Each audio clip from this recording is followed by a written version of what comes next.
చేయని తప్పుకి నన్ను బలి చేశారంటూ కన్నీరు పెట్టుకున్నారు టాలీవుడ్ సీనియర్ నటి హేమ. విజయవాడ ఇంద్రకీలాద్రిపై దుర్గమ్మను ఆమె దర్శించుకున్నారు.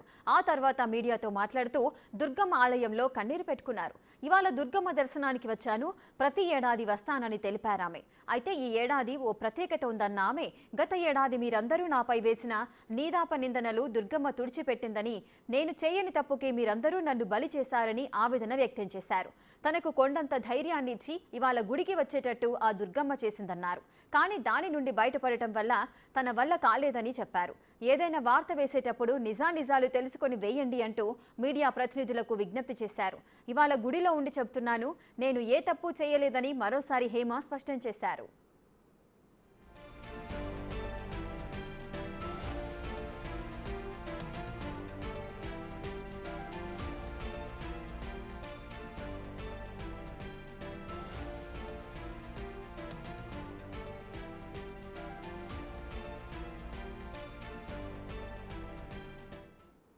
ఇక చేయని తప్పుకి నన్ను బలి చేశారంటూ కన్నీరు పెట్టుకున్నారు టాలీవుడ్ సీనియర్ నటి హేమ.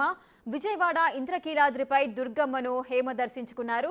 ఆ తర్వాత ఆమె మీడియాతో మాట్లాడుతూ దుర్గమ్మ ఆలయంలో కన్నీరు పెట్టుకున్నారు. ఇవాళ దుర్గమ్మ దర్శనానికి వచ్చాను, ప్రతి ఏడాది కూడా ఇలాగే వస్తానంటూ ఆమె తెలియజేశారు.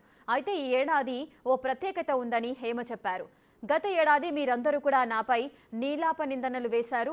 దుర్గమ్మ ఆ నిందలన్నిటిని కూడా తుడిచిపెట్టింది. నేను చేయని తప్పుకి మీరందరూ నన్ను బలి చేశారంటూ కూడా ఆమె ఆవేదన వ్యక్తం చేసింది.